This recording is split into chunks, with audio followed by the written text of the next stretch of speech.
Sir, ഞാനൊരു കാര്യം പറഞ്ഞാൽ നിങ്ങൾ തെറ്റിദ്ധരിക്കരുത്. പറയൂ. ഇത് നിങ്ങൾ വിചാരിക്കുന്ന പോലത്തെ അസുഖമല്ല. മരുന്നുകൊണ്ട് ഇത് ഗുണപ്പെടുത്താനാവില്ല. ഞങ്ങളുടെ നാട്ടിലെ സ്വാമിയെ ഞാൻ വിളിച്ചോണ്ട് വരാം. അദ്ദേഹം വിചാരിച്ചാലും. ഈ നൂറ്റാണ്ടിൽ ഇങ്ങനെ ഒന്നും സംസാരിക്കരുത്. ഇവൾ ഇങ്ങനെ ചെയ്യുന്നത് കണ്ട് ഞാൻ കൺഫ്യൂസ് ആയിരിക്കണം. നിങ്ങൾ എന്നെ കൺഫ്യൂസ് ചെയ്യില്ലേ? എനിക്ക് പ്രേതത്തിലൊന്നും വിശ്വാസമില്ല. വിശ്വാസമില്ലെന്നോ? പിന്നെ ഈ സമയത്ത് എന്തിനാ മേഡം പുറത്തേക്ക് പോകുന്നത്? നിങ്ങളെ നോക്കി ആരാണെന്ന് ചോദിക്കണത്? അവരുടെ മുഖം തന്നെ മാറിയിരുന്നു. നിങ്ങൾ അത് ശ്രദ്ധിച്ചില്ലേ? ഞാൻ പറയുന്നു വിചാരിക്കല്ലേ, നിങ്ങളൊക്കെ വലിയ വിദ്യാഭ്യാസം ഉള്ളവരാണ്. പക്ഷെ എല്ലാത്തിനും മുകളിൽ ഈശ്വരൻ എന്നൊരാളുണ്ട്. അതാണ് നിങ്ങൾ ആദ്യം മനസ്സിലാക്കേണ്ടത്. എന്തുകൊണ്ടോ എനിക്കിത് ആ ആത്മാവ് ചെയ്യുന്നതാണെന്നാ തോന്നുന്നത്. ആ ആത്മാവ് ദിയാ മേഡത്തിന്റെ ദേഹത്തിൽ കൂടി പറ്റിയിട്ടുണ്ട് സാർ. അയ്യോ ധനപാലൻ, ഞാൻ അല്ലെങ്കിൽ ടെൻഷനിലാണ്. എന്നെ കൂടുതൽ ടെൻഷൻ ആക്കല്ലേ. ശരി, ഓക്കെ സാർ, ഞാൻ ഇറങ്ങാണ്. പിന്നൊരു കാര്യം സാർ, ഈ ഏലസ് നിങ്ങളുടെ കയ്യിലിരിക്കട്ടെ. നിങ്ങൾക്കൊരു രക്ഷയ്ക്ക്. എന്നാൽ ഞാൻ വരട്ടെ സാർ. എന്നാ ആയിക്കോട്ടെ.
ദിയ, ദിയ,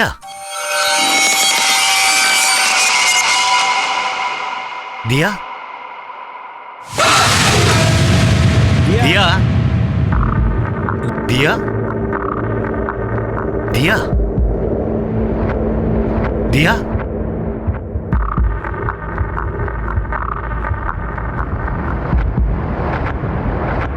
ദിയ, ദിയ.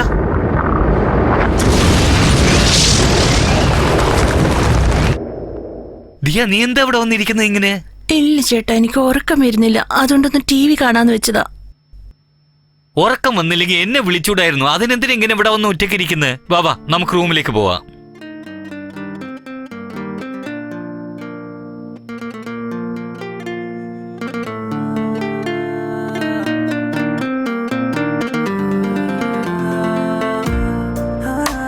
എന്തു പറ്റി? എന്തെങ്ങനെ നോക്കിക്കൊണ്ടിരിക്കുന്നേ? ഒന്നുമില്ല, വെറുതെയാ. വെറുതെ എന്തിനാ ഇങ്ങനെ നോക്കുന്നേ? നിനക്ക് ഉറക്കം വരുന്നില്ല എന്ന് പറഞ്ഞില്ലേ? അപ്പം മുതൽ എനിക്കും ഉറക്കം വരുന്നില്ല. അയ്യോ, എനിക്കൊന്നുമില്ല. എനിക്കൊക്കെ ശരിയായി. എനിക്കറിയാം. നല്ല കുട്ടിയെ പോലെ അഭിനയിക്കില്ലേ? ബാഡ് ബോയാ. എന്താ അങ്ങനെ പറയുന്നത്? എന്റെ അസുഖം മാറിയാ എന്നെ ഇട്ടിച്ചു പോവോ? ഞാൻ നിന്നെ വിട്ട് എവിടെയും ഒരിക്കലും പോവില്ല. ഞാൻ ഹോസ്പിറ്റലിലെ കാര്യം പറഞ്ഞേ. ശരി, ആരാണെന്ന് നോക്കിയിട്ട് ഞാൻ നിനക്ക് കോഫി ഇട്ടുകൊണ്ട് വരാം. അതുവരെ നീ റെസ്റ്റ് എടുക്ക. Okay, good girl.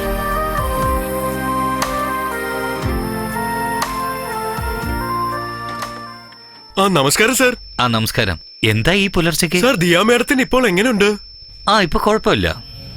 അല്ല, ഇയാളെന്താ ഇവിടെ? ഇത് ഞാൻ പറഞ്ഞില്ലേ, ഞങ്ങളുടെ നാട്ടിലെ മന്ത്രവാദിയാണ്. ഏത് പ്രേതത്തിനെയും അടിച്ചോടിക്കും. ധനപാലൻ, നിങ്ങളോട് ഒരു പ്രാവശ്യം പറഞ്ഞ മനസ്സിലാവും. അപകടം സംഭവിച്ചിട്ടുണ്ട്. അവൾ വന്നിട്ടുണ്ട്. എന്താ നിങ്ങൾ ഈ പറയുന്നത്? അവളുടെ ആത്മാവ് നിന്റെ ഭാര്യയെ വെറുതെ വിടില്ല.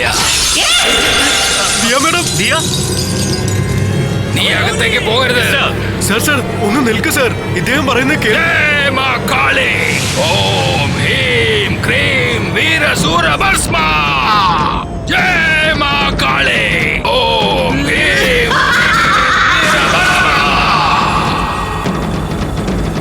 അമ്മേ, നീ തന്നെ സഹായിക്കണം.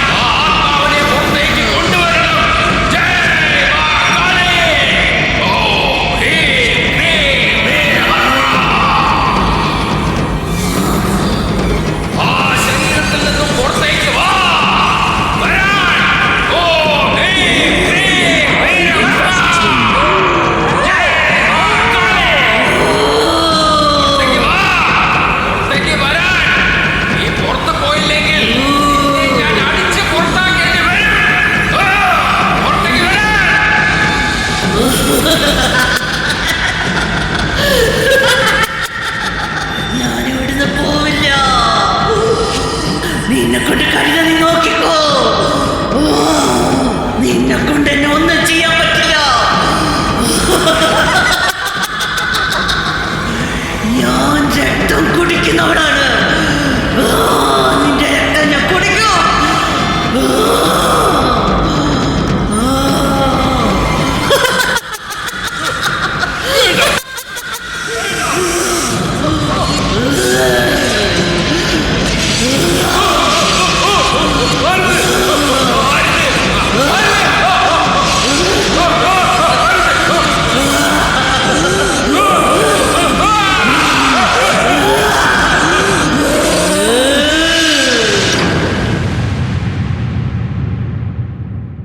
സ്വാമി, മേഡത്തിന് ശരിയാകുമോ ആകത്തില്ലയോ? അവളുടെ അടുത്തുള്ളത് സാധാരണ തീയശക്തിയല്ല, മന്ത്രങ്ങളെ കൊണ്ടൊന്നും ചെയ്യാൻ പറ്റാത്ത തീയശക്തിയാണ്.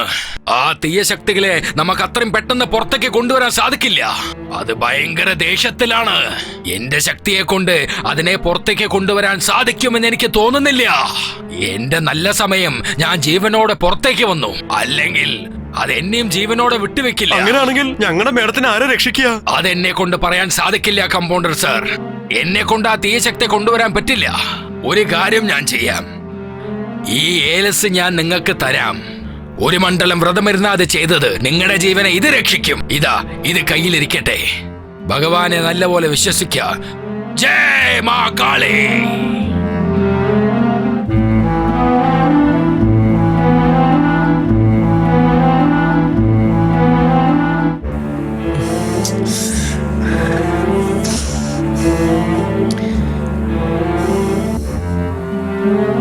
ഹലോ രാജേഷ് സാർ, ഞാൻ ആകാശാണ് സംസാരിക്കുന്നത്. പറയൂ, നിങ്ങൾ ആകാശ്. ഉടനെ മണ്ണാർക്കാട്ടേക്ക് വരണം. ഞാൻ ഒരു വലിയ പ്രോബ്ലത്തിൽ കുടുങ്ങിയിരിക്കുകയാണ്. നിങ്ങൾ എന്നെ സഹായിക്കണം സാർ. ഡോണ്ട് വറി, ഞാൻ അടുത്തന്നെ ഉള്ളത്. ഞാൻ പെട്ടെന്ന് എത്തിക്കോളാം. പ്ലീസ് സാർ, ഒന്ന് വേഗം വരാൻ ട്രൈ ചെയ്യൂ സാർ. ഷുവർ.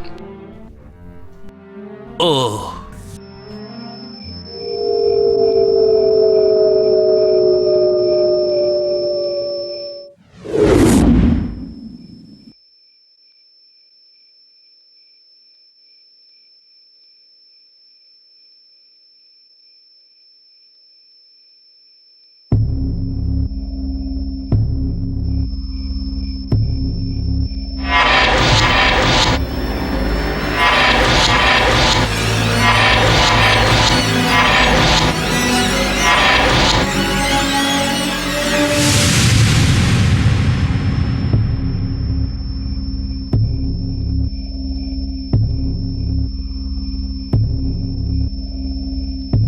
വരൂ ആകാശ്, നമുക്ക് പുറത്തുനിന്ന് സംസാരിക്കാം.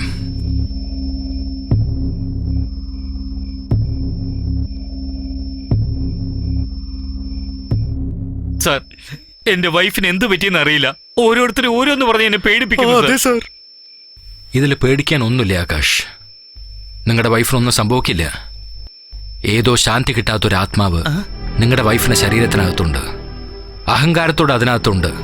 അതിനെ പുറത്തേക്ക് കൊണ്ടുവരാൻ കുറച്ച് ബുദ്ധിമുട്ടാണ്. സാർ, എന്താ സാർ നിങ്ങളും ആത്മാവ് പ്രേതം എന്നൊക്കെ പറയുന്നത്? എനിക്കൊന്നും മനസ്സിലാവുന്നില്ല. ആ ശരീരത്തിൽ കൂടിയിരിക്കുന്ന ആത്മാവ് എന്തെങ്കിലും പുറത്തു പറഞ്ഞാൽ മാത്രമേ നമുക്ക് എന്തെങ്കിലും ചെയ്യാൻ സാധിക്കുള്ളൂ. അതിനെന്താ വേണ്ടെന്ന് അറിയാൻ പറ്റുള്ളൂ. അത് മാത്രമല്ല, ദിയയുടെ ശരീരത്തിൽ എന്തിനാ അത് അകത്തു വന്നു എന്ന് അറിയാൻ സാധിക്കും. ഇതൊക്കെ അറിഞ്ഞാൽ മാത്രമേ നമുക്ക് എന്തെങ്കിലും തീരുമാനം എടുക്കാൻ പറ്റൂ.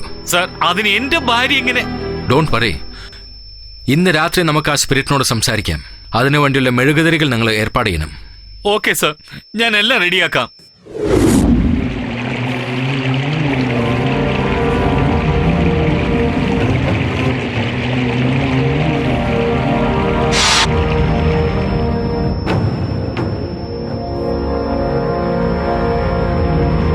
ദിയ, എന്ത് ചേട്ടാ? അവിടെ രാജേഷ് സാർ വന്നിട്ടുണ്ട്. എന്താ പെട്ടെന്ന്? എന്തോ ഒരു ജോലിയായിട്ട് വന്നതാ. അങ്ങനെ എവിടെയും വന്നു. ഞാൻ അദ്ദേഹത്തെ കണ്ടില്ലല്ലോ. അദ്ദേഹം തെറ്റിദ്ധരിക്കോ? ചേ, അങ്ങനെ ഒന്നുമില്ല. നീ നന്നായി ഉറങ്ങായിരുന്നു, അതുകൊണ്ടാണ് ഞാൻ നിന്നെ ഡിസ്റ്റർബ് ചെയ്യാതിരുന്നത്. ശരി, വാ, ഇപ്പൊ നമുക്ക് പോയി കാണാം. മെല്ലെ. ആ,